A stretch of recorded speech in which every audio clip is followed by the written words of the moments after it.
Morning students, CLC के इस online digital platform पर मैं ऋषिराज यादव आपका फिर से स्वागत करता हूं। देखो प्यारे प्यारे बच्चों, आपकी पढ़ाई अच्छी चल रही होगी। अब तो हम अभी तक 13 लेक्चर कंप्लीट कर चुके हैं, 14 आज स्टार्ट करें। 13 तक क्या क्या हमने स्टडी किया, मैं उसको एक बार क्विक रिवाइज करता हूं। सबसे पहले बेटा हमने स्टडी किया था इंट्रोडक्शन पार्ट, जिसमें बताया था कि हमारी सेल्स के न्यूट्रिएंट मॉलिक्यूल या पोषक तत्वों को डिग्रेड करने के लिए हमें ऑक्सीजन चाहिए। ऑक्सीजन को वो कंज्यूम करेगा तो CO2 प्रोड्यूस होगी। CO2 हमारी बॉडी के लिए हार्मफुल और टॉक्सिक है सॉरी। तो ऐसे में उसे बाहर निकालना जरूरी है। तो उसे बाहर निकालने के लिए हमने नेक्स्ट पॉइंट हमने स्टडी किया था कि सभी जंतुओं में अलग अलग प्रकार के श्वसनांग पाए जाते हैं। रेस्पिरेटरी ऑर्गन आवास और संगठन के आधार पर हमने डिवाइड किया था। उसके बाद हमने श्वसन की क्रियाविधि या मैकेनिज्म ऑफ ब्रीदिंग के बारे में बात की थी। और उसके बाद एक्सचेंज ऑफ गैसेज या गैसों का विनिमय किस तरीके से कूपिका से ब्लड में और ब्लड से टिश्यू के बीच में संभव हो पाता है, ये स्टडी किया। एक्सचेंज ऑफ गैसेज में मैं बात कर रहा था तो मैंने ये भी बताया था कि विभिन्न प्रकार की गैसों का पार्शियल प्रेशर कितना है, उनकी सॉल्युबिलिटी या विलेयता कितनी है, और दो सरफेस, दो सतह जिनके बीच में विषण होना है, ये कितना है, उसके ऊपर निर्भर करता है। फिर उसके बाद हमने बात की थी ट्रांसपोर्ट ऑफ गैसेज या गैसों का परिवहन, और गैसों का परिवहन किस तरीके से संभव हो पाता है वो मैंने बताया था। ऑक्सीजन का ट्रांसपोर्ट दो ही तरीके से, ऑक्सी हीमोग्लोबिन की फॉर्म में 97% और प्लाज्मा की घुलित अवस्था में 3%। कार्बन डाइऑक्साइड का ट्रांसपोर्ट मैंने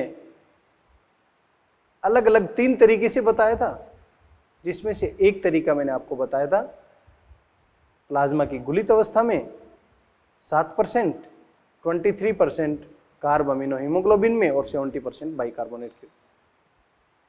इन सब के बारे में हम बात कर रहे थे। और उसके बाद में मैंने आपको बताया किस तरीके से श्वसन का नियमन या रेगुलेशन ऑफ रेस्पिरेशन होगा और उससे संबंधित विकार, disorders related to respiratory system, उन सभी के बारे में बात की थी जो एनसीईआरटी से रिलेटेड थे, जैसे कि अस्थमा है, जैसे कि एम्फाइसीमा है, जैसे कि ऑक्यूपेशनल रेस्पिरेटरी डिसऑर्डर। अस्थमा को दमा, ऑक्यूपेशनल रेस्पिरेटरी डिसऑर्डर को व्यावसायिक श्वसन रोग और एम्फाइसीमा को वात स्फीति के नाम से जानते हैं।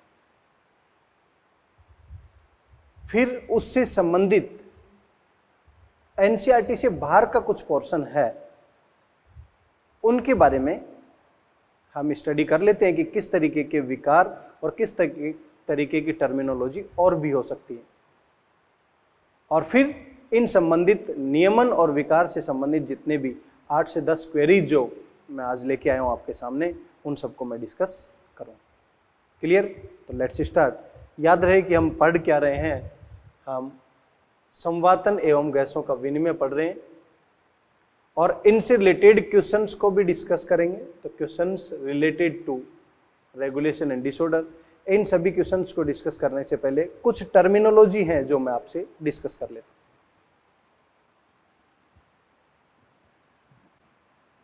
कौन सा लेक्चर है बेटा ये? Lecture number 14। तो देखिए टर्मिनोलॉजी क्या क्या है। फर्स्ट,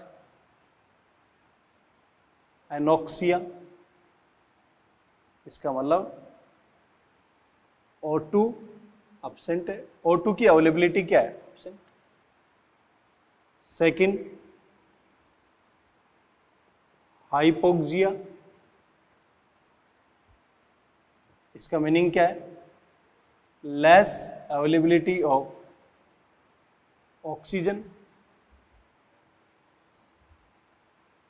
थर्ड, एपनोइया, इसका मतलब है absent ब्रीदिंग, मीन संवातन की क्रिया अनुपस्थित। फोर्थ,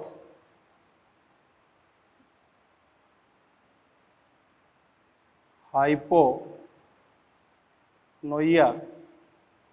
या ब्रेडिपनोइया, इसका मतलब ब्रीदिंग रेट जो है वो क्या है? स्लो। इसका मतलब CO2 का लेवल क्या है? कम। फिफ्थ, हाइपर कैपनिया, जिसका मतलब होता है ब्रीदिंग रेट फास्ट। इसका मतलब CO2 का लेवल क्या रहा होगा? ज़्यादा। 6,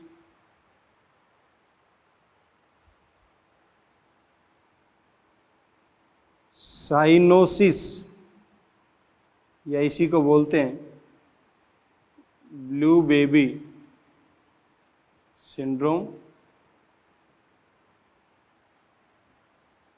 ब्लूइश बॉडी कलर,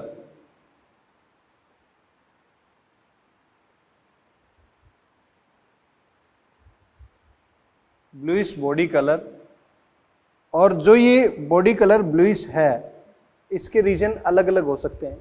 बॉडी के अंदर नाइट्रेट की कंसंट्रेशन राइज हो जाए, बॉडी के अंदर मैथ हीमोग्लोबिन फॉर्मेशन होना स्टार्ट हो जाए, या बॉडी के अंदर ऑक्सीजनेटेड डीऑक्सीजनेटेड ब्लड की मिक्सिंग होना शुरू हो जाए, तब जाकर साइनोसिस या ब्लू बेबी सिंड्रोम हो जाता है। I repeat, math haemoglobin formation, oxygenated deoxygenated mixing of blood possible हो जाए, या फिर बॉडी के अंदर नाइट्रेट या फर्टिलाइजर्स की कंसंट्रेशन राइज होना शुरू हो जाए।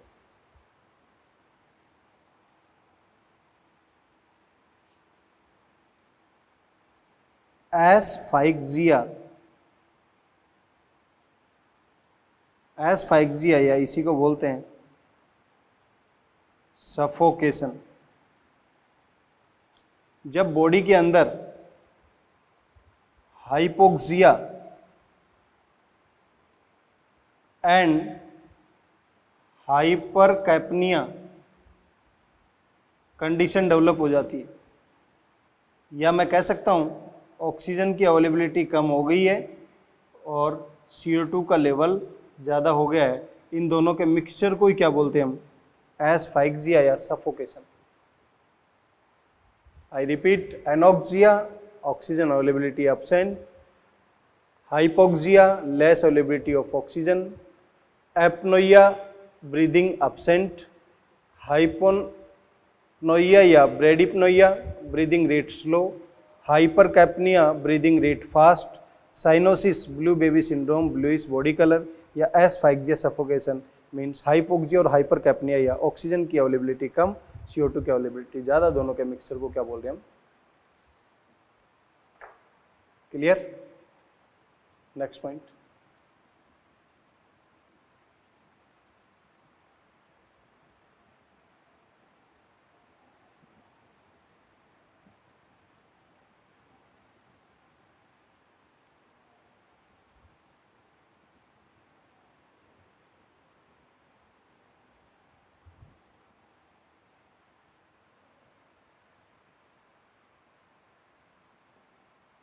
इस्केमिया क्वेश्चन पूछा जा चुका है IPMT।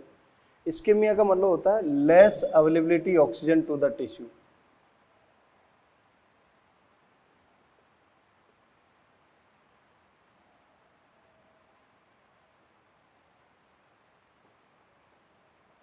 टिश्यू के पास में ऑक्सीजन सप्लाई कम हो पा रही, उसके पीछे रीजन कुछ भी हो सकता है, क्या पता हार्ट फेलियर हो, प्रॉपर अमाउंट में ऑक्सीजन को ट्रांसपोर्ट नहीं कर पा रहा हो। नेक्स्ट पॉइंट,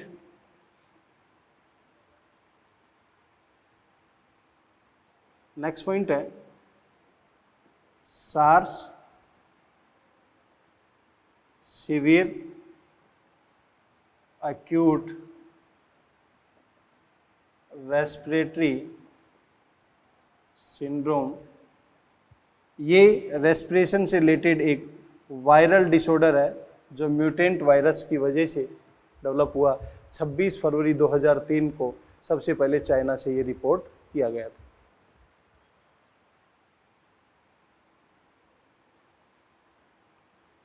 नेक्स्ट,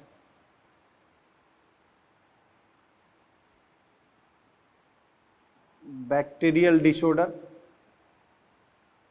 रेस्पिरेशन से रिलेटेड बैक्टीरियल डिसऑर्डर कौन कौन से? TB, tuberculosis,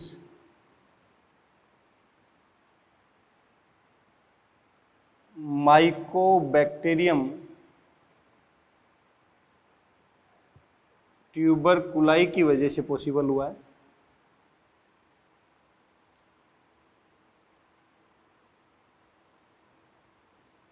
pneumonia,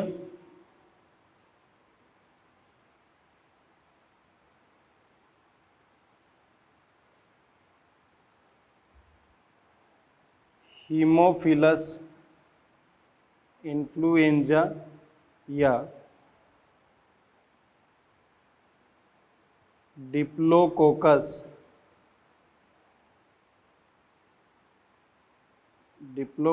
pneumoniae,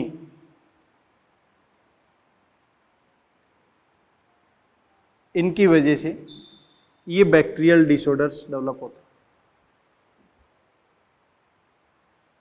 ischaemia है less availability of oxygen supply to the tissue. SARS है सेवियर एक्यूट रेस्पिरेटरी सिंड्रोम, एक वायरल डिसऑर्डर है। बैक्टीरियल डिसऑर्डर टीबी है, न्यूमोनिया है, माइकोबैक्टीरियम ट्यूबरकुलाई की वजह से ट्यूबरक्लोसिस, और हीमोफिलस इन्फ्लुएंजा और डिप्लोको न्यूमोनिया। इसके अलावा कुछ रेफ्लेक्स एक्शन से रिलेटेड भी क्वेश्चन पूछे जाते हैं।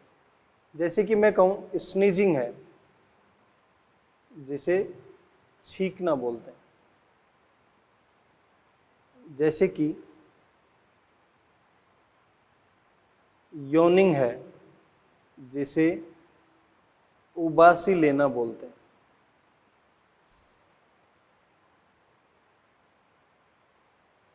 कफिंग है, कफ फॉर्मेशन जब होता है उसको बोलते हैं। हिकअप है, जिसे हिचकी लेना कहा। जैसे स्नीजिंग है, कोई भी इरिटेटिंग मटेरियल हमारे ऑल्फैक्टरी एपिथेलियम के कांटेक्ट में आ जाए। ऑल्फैक्टरी एपिथेलियम मीन्स घ्राण उपकला के कांटेक्ट में कोई भी इरिटेबल मटेरियल आ जाता है तो एक रेफ्लेक्स एक्शन हो रहा है। उस रेफ्लेक्स एक्शन को यहां पर स्नीजिंग के नाम से जाना। सिमिलरली कफिंग भी क्या है? एक रेफ्लेक्स एक्शन या प्रतिवर्ती क्रिया, या इसके अंदर जितना भी कफ फॉर्मेशन होता है तो कफ माउथ के थ्रू बॉडी से बाहर डिस्चार्ज कर दिया जाता है। योनिंग उबासी लेना, इसमें क्या होता है? बॉडी के अंदर CO2 keeps on increasing and O2 level keeps on. तो बॉडी के अंदर ऑक्सीजन की अवेलेबिलिटी कम हो रही है, CO2 का लेवल बढ़ गया, उबासी आना शुरू हो जाएगी। हिकअप, इसमें जर्की इनकम्प्लीट इंस्पिरेशन, या तो इसको बोलते हैं झटके के साथ अपूर्ण अंतःश्वसन हुआ है, या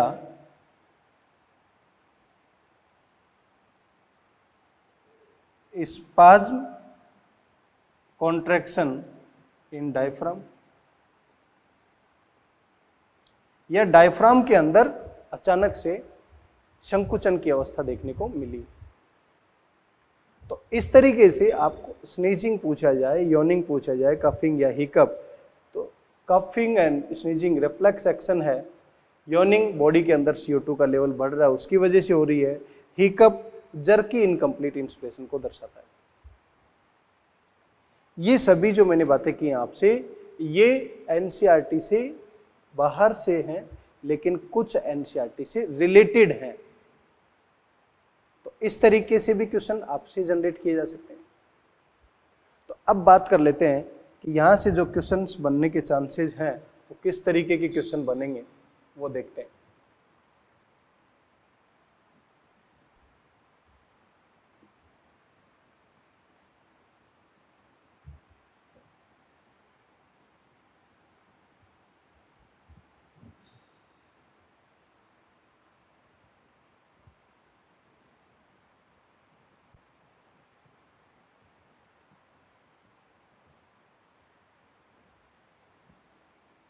ये चैप्टर लगभग कंप्लीट हो जाएगा आज, और अगले जैसे कि आपको पता है 15 लेक्चर मिले हैं इस चैप्टर के लिए, तो अगले जो लेक्चर में हम सभी टॉपिक और कंटेंट से रिलेटेड इसमें जितने भी प्रकार के क्वेरीज बनते हैं उनके बारे में बात करेंगे।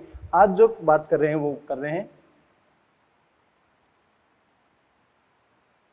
Questions related to regulation and disorders।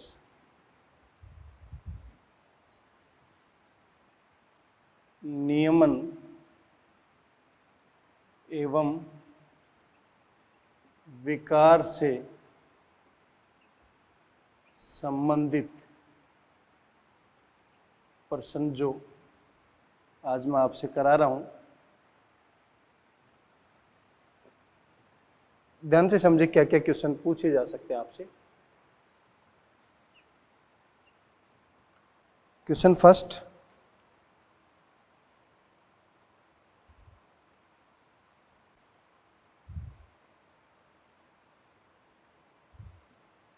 The blue baby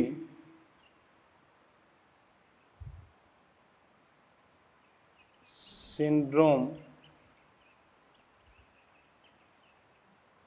results from। जितने भी क्वेश्चन मैं आपसे डिस्कस कर रहा हूं उसको हिंदी में बताऊंगा, लेकिन मैं इंग्लिश में लैंग्वेज के फॉर्म में लिख रहा हूं। Blue baby syndrome result, blue baby के बारे में पूछा। ऑप्शन देखो क्या क्या दिए गए। पहला दे रखा है axis dissolve solid, axis of total dissolve. तो टोटल डिजोल्व सॉलिड जितने भी हैं वो एक्सेस अमाउंट में इकट्ठे हो गए शरीर में? नहीं, ये कोई रीजन नहीं। एक्सेस ऑफ क्लोराइड,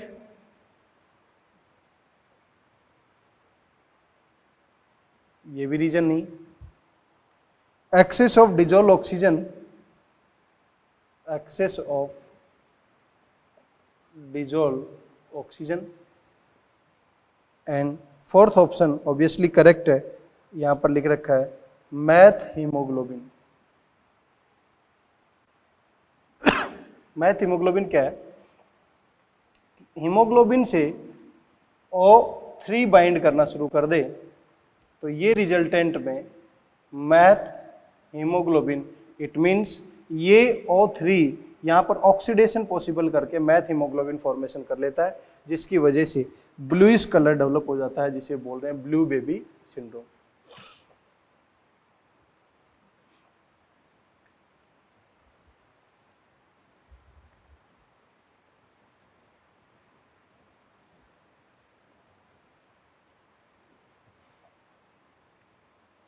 दूसरा क्वेश्चन देखिए,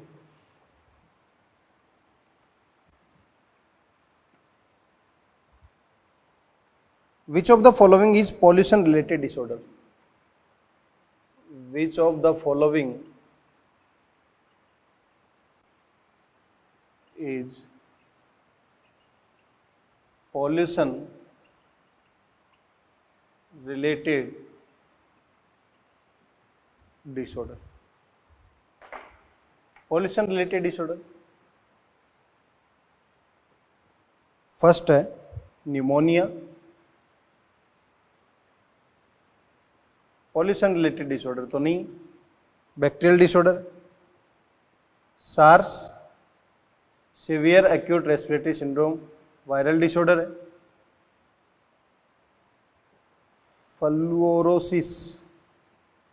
फ्लोरोसिस, ये फ्लोराइड कंसंट्रेशन ज़्यादा बढ़ने से हो जाएगा, सही है।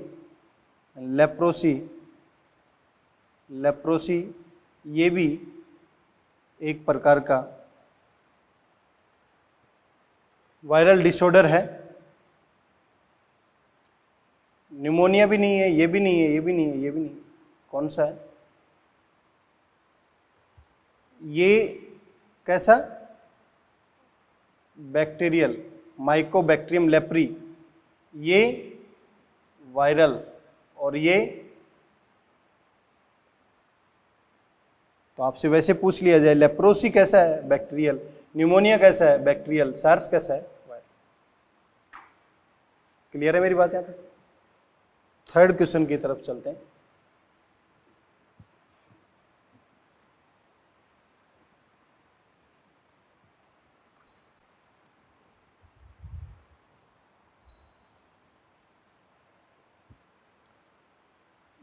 थर्ड क्वेश्चन है, occupational disease are characterized by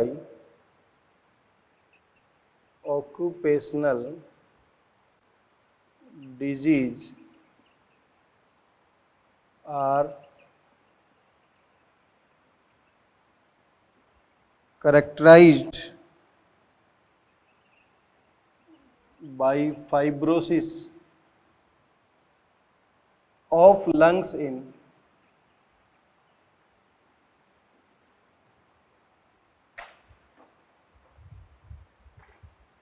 देखो ऑप्शन क्या क्या दे रखे हैं। पहला ऑप्शन दे रखा है मीडिया स्टीनम, मध्यावकाश, upper part of lungs, lower part, base of lungs. Question पूछा गया है ऑक्यूपेशनल डिसऑर्डर, इसका मतलब किसकी बात कर रहा है बेटा? ओआरडी की। ओआरडी मैंने आपको बताया था कि फाइब्रोसिस या फाइबर का फॉर्मेशन कौन सी जगह पॉसिबल होगा? अपर पार्ट में पॉसिबल होगा। And the correct answer is, ये मीडिया स्टीनम क्या है? दोनों लंग्स के बीच का स्पेस। लोअर पार्ट और बेसल पार्ट में नहीं होगा, ये भी गलत, ये भी गलत। Correct answer is question number 4 देखिए।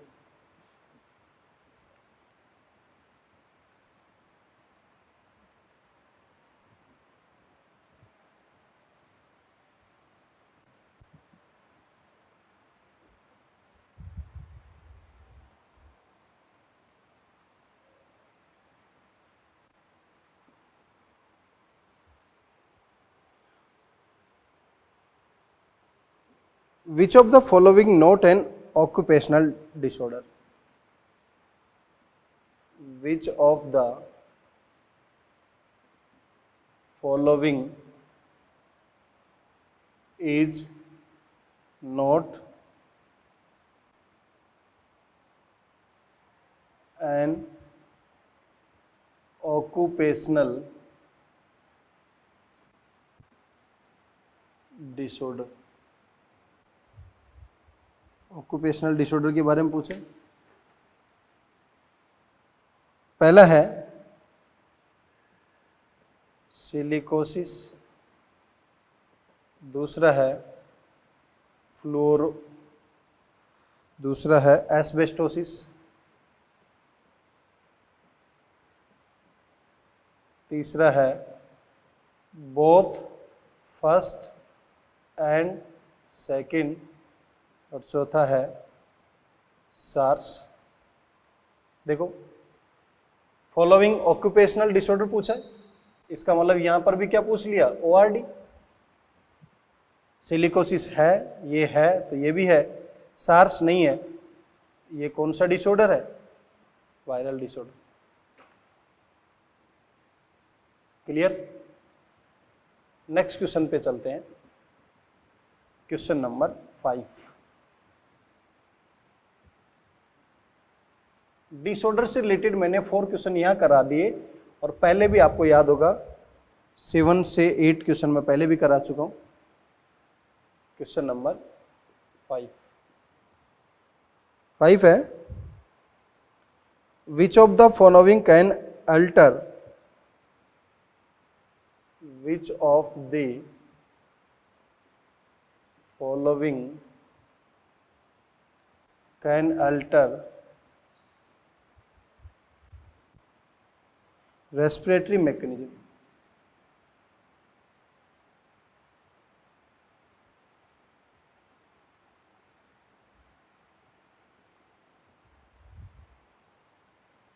First, second, third, fourth.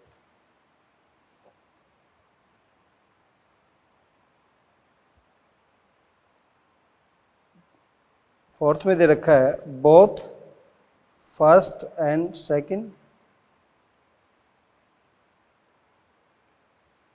Third में दे रखा है रेस्पिरेटरी रिदम सेंटर। फर्स्ट में दे रखा है chemo sensitive centre and pneumotaxic. आपको पता है न्यूमोटैक्सिक सेंटर और कीमोसेंसिटिव, जब बॉडी के अंदर CO2 का लेवल हाई हो जाए, हाइड्रोजन आयन कंसंट्रेशन ज़्यादा हो जाए, तब न्यूमोटैक्सिक सेंटर इंस्पिरेशन के ड्यूरेशन को क्या कर देता है, कम। तो ये दोनों के दोनों क्या कर रहे हैं, अल्टर, रेस्पिरेटरी मैकेनिज्म को परिवर्तित करने का काम कर रहे हैं। करेक्ट आंसर क्या होगा, both first and second. Clear? Next question देखिए, question number 6।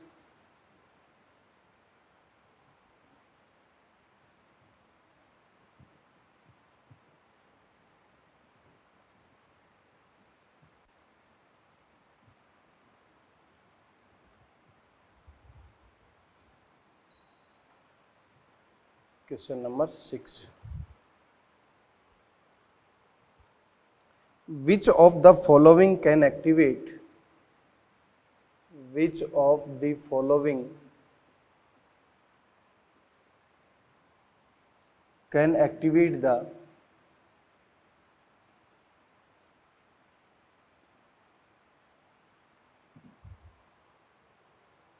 chemosensitive area, chemosensitive area. इसका मतलब किसकी बात कर रहा है, रसायन संवेदी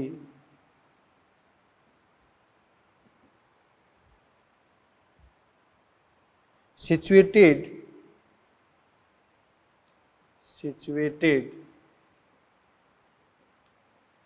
adjacent to the rhythm center।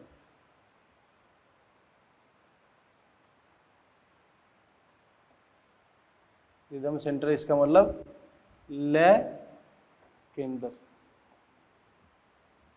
निम्नलिखित में से कौन सा ऐसा है जो रसायन संवेदी क्षेत्र जो कि रिदम सेंटर के पास में लोकेटेड है। इसका मतलब यहां से और भी क्वेश्चन पूछे जा सकते हैं। रिदम सेंटर कहां पर होता है, मेडुला, मध्यांश में। तो कीमोसेंसिटिव एरिया उसी के पास में है, तो कीमोसेंसिटिव एरिया भी पूछ लिया जाए तो कहां होगा, तो कीमोसेंसिटिव एरिया की लोकेशन तो मेडुला है, लेकिन न्यूमोटैक्सिक सेंटर की लोकेशन कौन सा है। ध्यान रखिए बेटा, इस तरीके के भी क्वेश्चन पूछे जाते हैं।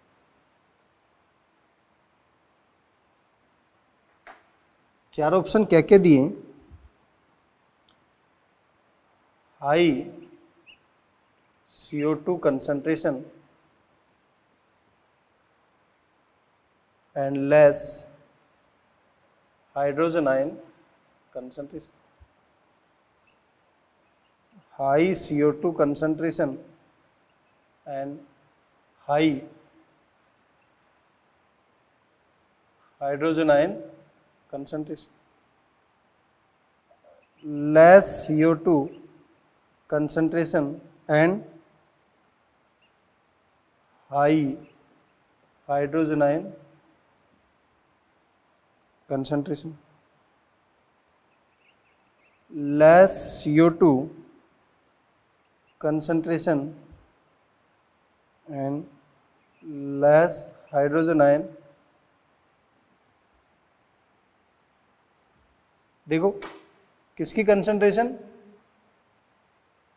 Chemo sensitive area, oxygen insignificant role है, CO2 क्या होना चाहिए ज्यादा, तो ये भी गलत हो गया, ये भी गलत हो गया, ये भी सही है, ये भी सही है, लेकिन लेस हाइड्रोजन आयन का मतलब पीएच लेवल ज्यादा, हाई हाइड्रोजन का मतलब क्या होगा, पीएच कम, पीएच जितना कम होगा एसिडिक स्ट्रेंथ उतनी क्या होगी, ज्यादा।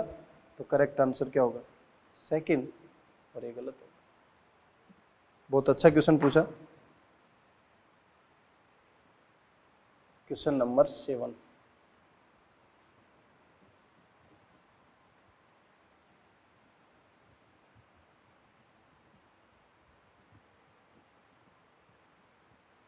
मैं बार बार ये हर एक टॉपिक के बाद क्वेश्चन इसलिए करा रहा हूं कि आपको एक आइडिया मिले बेटा कि किस तरीके के क्वेश्चंस AIPMT में पूछे जाते हैं। जितनी ज़्यादा क्वेश्चन सॉल्व करेंगे उतनी ज़्यादा प्रैक्टिस अच्छी होगी। Question number 7, pneumotaxic centre, pneumotaxic centre located, pneumotaxic centre स्थित होता है, ऑप्शन दे रखे हैं, सेरेबेलम, सेरेब्रम, मेडुला, पॉन्स वेरुलाई। क्या सेरेबेलम में होता है, नहीं, इसमें यहां तो रिदम सेंटर होता है। Correct answer is first. Pneumotaxic centre कहां लोकेटेड होता है, पॉन्स के अंदर। और कीमो सेंसिटिव एरिया पूछ लेता तो आंसर आता मेडुला। नेक्स्ट क्वेश्चन देखिए,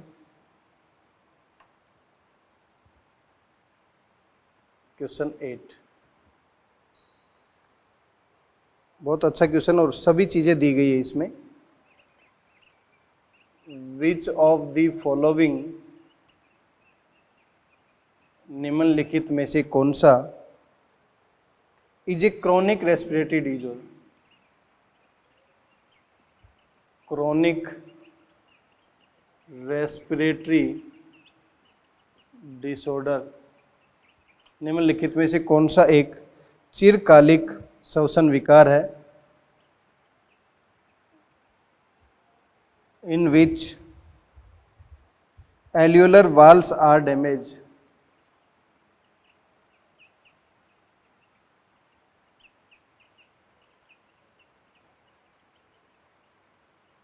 alveolar valves are damaged, due to which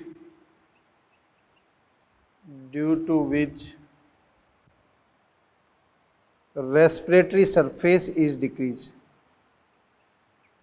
respiratory surface is decreased,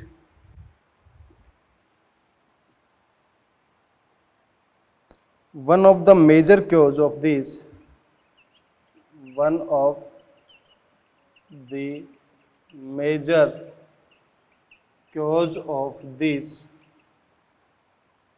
is cigarette smoking.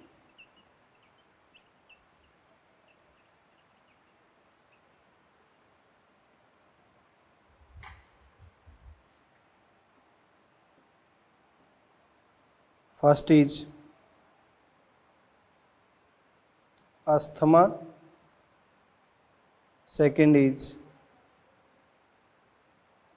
emphysema, next one is silicosis, next one is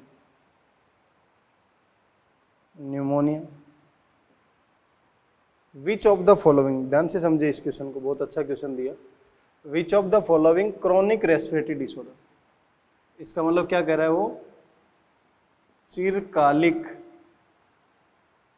श्वसन विकार पूछा गया, या तो आपको हिंट मिल गया होगा चिरकालिक श्वसन विकार, इनमें से कौन सा है,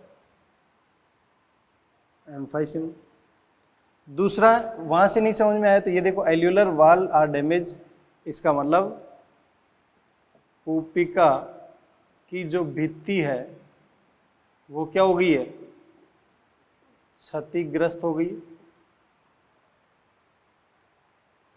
यहां से भी हिंट नहीं मिला तो यह देखो, रेस्पिरेटरी सरफेस, इसका मतलब श्वसन के लिए श्वसन जो सतह है वो क्या हो गई है, डिक्रीज हो गई। और ये भी नहीं पता लगा तो यहां से पता लग गया है कि वो धूम्रपान की वजह से ऐसा हुआ है। आपने देखा होगा धूम्रपान के जो भी प्रोडक्ट है वहां पर लिखा होता है smoking is injurious to health, धूम्रपान करना सेहत के लिए हानिकारक होता है। क्यों है, क्योंकि वो एल्यूलर वाल्स को डैमेज कर देगा तो सरफेस एरिया रेस्पिरेशन के लिए कम हो जाएगा, और इसी को बोलते हैं एम्फाइसेमा या वात स्फीति। क्लियर है? अस्थमा नहीं है जो कि एक प्रकार का एलर्जिक रिएक्शन है, सिलिकोसिस नहीं है जो कि ORD है, न्यूमोनिया एक बैक्टीरियल डिसऑर्डर है। करेक्ट आंसर क्या होगा, एम्फाइसेमा।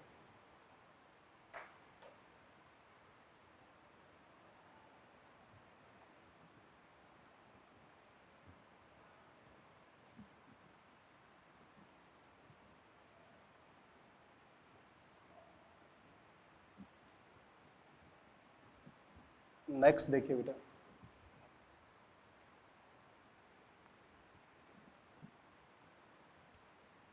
Question number 9। 8 क्वेश्चन हम डिस्कस कर चुके हैं। क्वेश्चन नंबर 9 क्या है,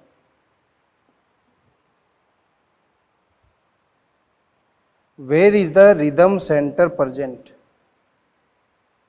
वेयर इज द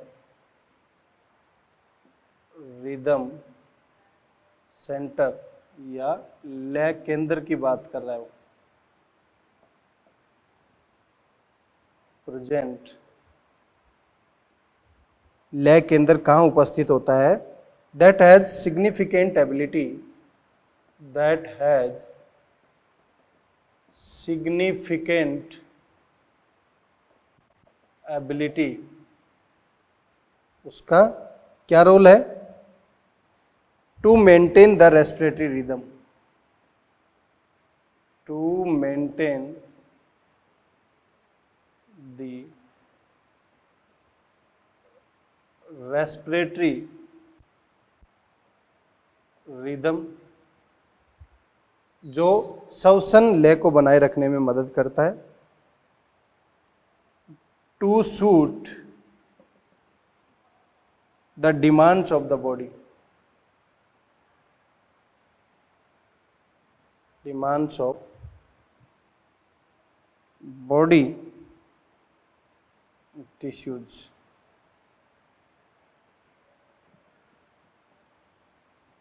ऑप्शन दे रखे हैं, सेरेब्रम, मेडुला, पॉन्स, सेरेबेलम। देखिए बेटा क्या क्वेश्चन दे रखा है, कई चीजें यहां से भी क्लियर हो रही। Where is respiratory rhythm present, केवल इतना ही क्वेश्चन दिया जाता है तो आपको पता होना चाहिए कि रिदम सेंटर कहां पर लोकेटेड है, सेरेब्रम में नहीं होता।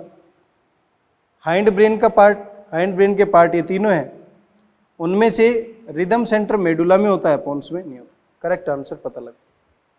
लेकिन एक चीज और भी पता लग रही है यहां पर कि इस रिदम सेंटर का रोल क्या है, significant ability to maintain respiratory rhythm, श्वसन की लय को बनाए रखने में, इनहेल और एक्सेल को बनाए रखने में, to suit the demands of the body tissue, हमारे जो शरीर के जितने भी ऊतक हैं उनकी आवश्यकता के अनुसार उनको कितनी अमाउंट में ऑक्सीजन देनी है, वहां से CO2 को लेकर आना है, उसके अकॉर्डिंग भी काम कर रहा है।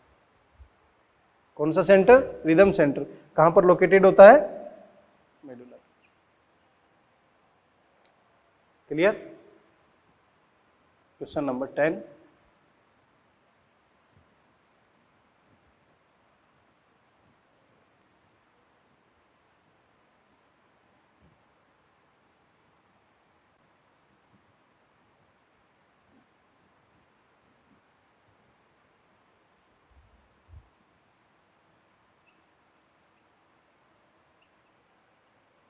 देखिए बेटा क्वेश्चन नंबर 10 क्या है। Question number, in which of the following, in which of the following, निम्नलिखित में से कौन सा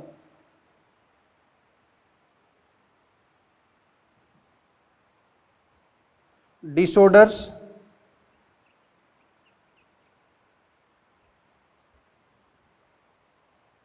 there is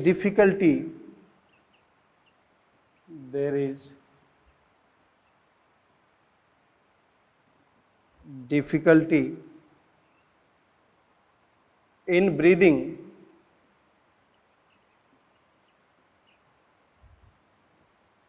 causing wheezing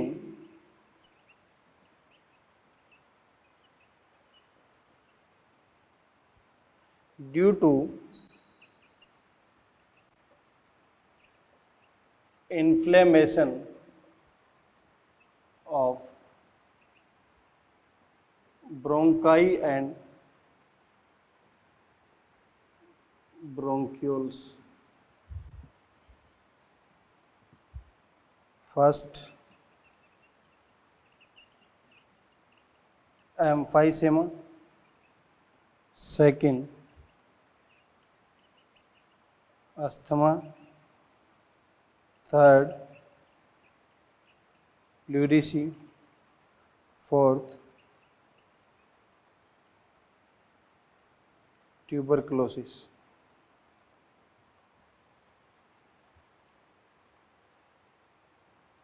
ये क्वेश्चन ध्यान से समझे क्या है। इन विच ऑफ द फॉलोइंग, निम्नलिखित में से कौन सा डिसऑर्डर विकार ऐसा है, डिफिकल्टी इन ब्रीदिंग, इसका मतलब ब्रीदिंग में या सांस लेने में और छोड़ने में कठिनाई हो रही। कॉजिंग वीजिंग, इसका मतलब घरघराहट की ध्वनि, घरघराहट की ध्वनि किसकी वजह से? इन्फ्लेमेशन ऑफ ब्रोंकाई, इसका मतलब ब्रोंकाई एंड ब्रोंक्यूल, श्वसनी एवं श्वसनिका में सूजन आ गई। तो ऐसा किस में होता है? अस्थमा के अंदर होता है, दमा के अंदर होता है, एम्फाइसेमा नहीं होता, प्लूरिसी में भी नहीं होता। ट्यूबरकुलोसिस एक बैक्टीरियल डिसऑर्डर है, प्लूरिसी प्लूरल मेम्ब्रेन में इन्फ्लेमेशन की वजह से होता है, प्लूरल फ्लूइड बढ़ जाने की वजह से। एम्फाइसेमा सिगरेट स्मोकिंग की वजह से होता है। तो ये एक एलर्जिक रिएक्शन की वजह से ऐसा होता है, जिसे हम बोल रहे हैं अस्थमा। अब देखो AIPMT में इससे रिलेटेड किस तरीके से क्वेश्चन पूछा गया, वो एक बार एक क्वेश्चन देखते हैं। क्वेश्चन नंबर 11 और आज का ये लास्ट क्वेश्चन है।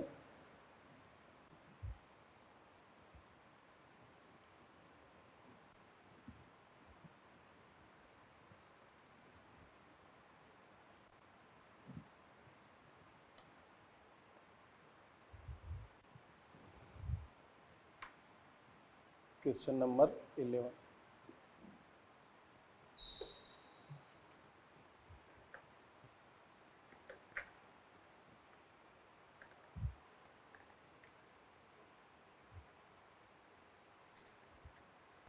बहुत अच्छा क्वेश्चन, कई चीजों को मिलाकर ये क्वेश्चन पूछा गया है।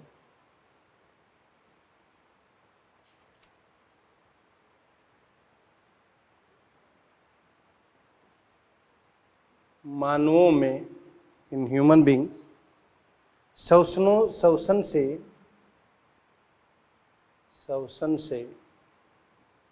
संबंध में, श्वसन से संबंधित या संबंध में कौन सा एक कथन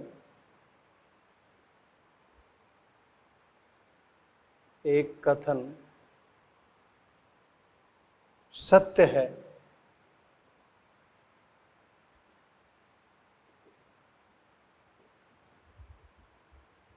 मीन्स हमें यहाँ पर टिक कर लेते हैं, करेक्ट पूछना है।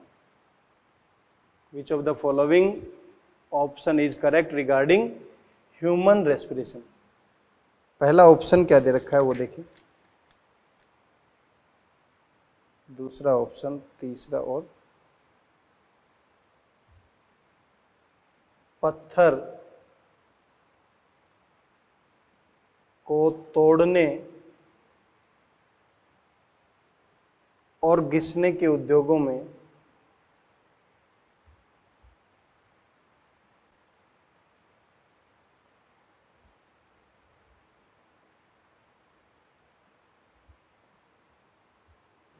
काम करने वाले श्रमिकों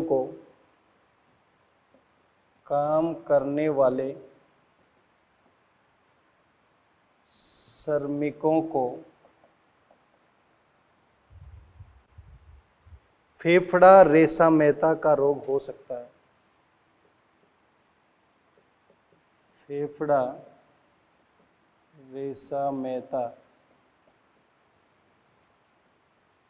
लंग फाइब्रोसिस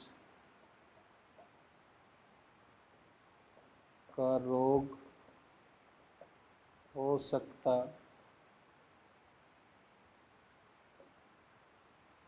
पहला ऑप्शन ये दे रखा है। दूसरा ऑप्शन देखिए, लगभग 90% कार्बन डाइऑक्साइड का परिवहन हीमोग्लोबिन द्वारा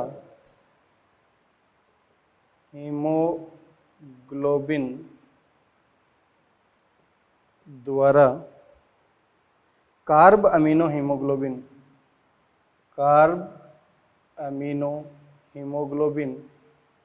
के रूप में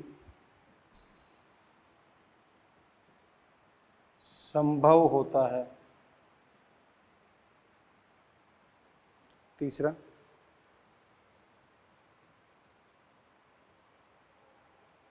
सिगरेट पीने से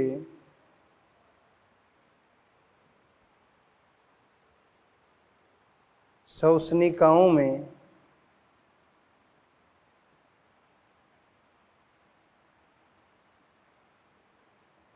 शोथ पैदा हो जाता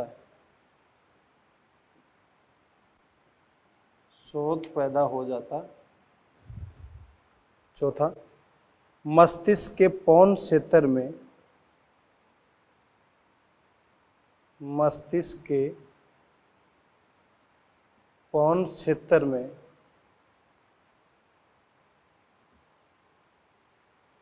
स्थित श्वास अनुचन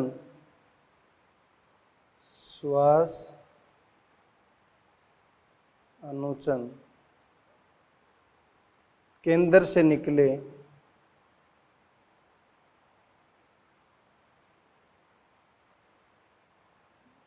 निकले तंत्रिकीय संकेतों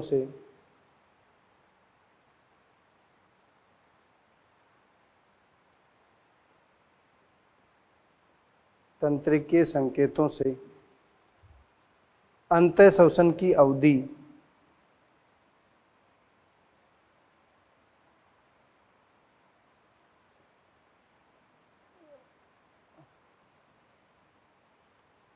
बढ़ सकती है।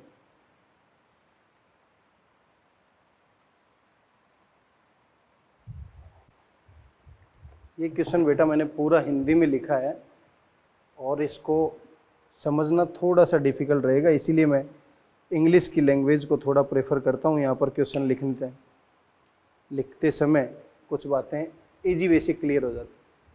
मानव में श्वसन से संबंधित कौन सा कथन सत्य है? करेक्ट स्टेटमेंट पूछा है।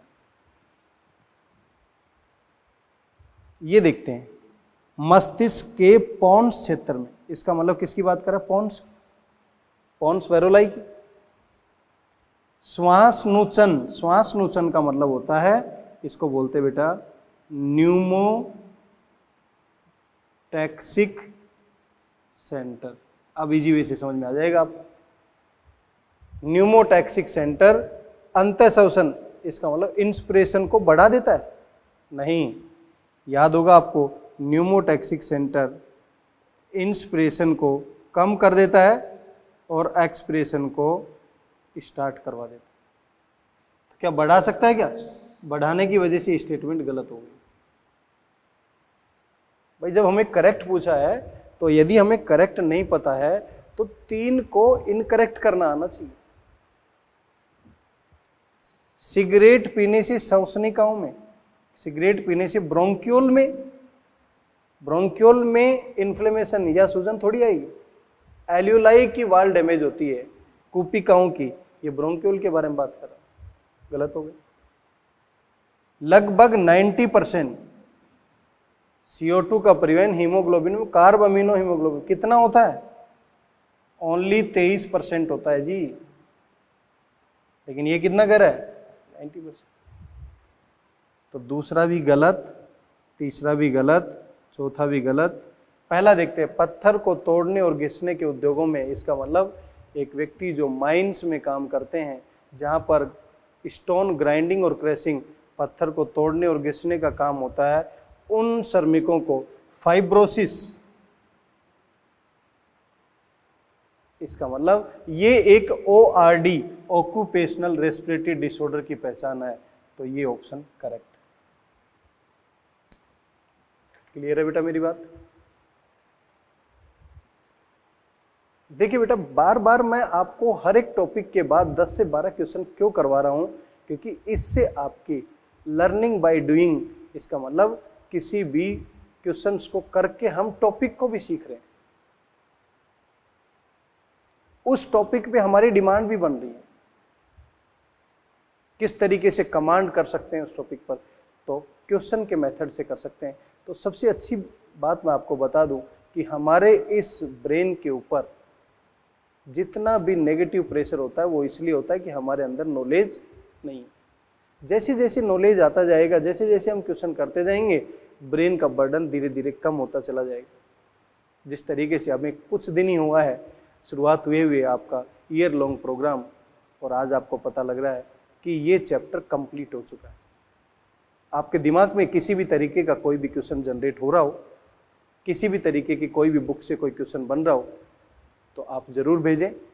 कहीं पर भी कोई भी टॉपिक यदि आपको ऐसा लगता है कि कोई ये टॉपिक मिस हुआ, NCERT पढ़ें सबसे पहले, NCERT के लास्ट में जो क्वेश्चन दे रखे हैं उनको सोल्व करें, NCERT एग्जाम्पलर और उसके क्वेश्चन सोल्व करें, और उसके बाद जो भी आपको कोई भी बुक मिलती है, जिस तरीके की भी क्वेश्चन आपके पास अभी अवेलेबल हैं, इस कोविड-19 में जो भी बाहर इतना नहीं जा पा रहे हैं, तो भी आपके पास जितने भी क्वेश्चन का बंडल है उन सभी को क्वेश्चन को सोल्व करके देखें। यदि क्वेश्चन इजी वे से सोल्व हो पा रहे हैं तो इसका मतलब आपको कंटेंट सही मिला है।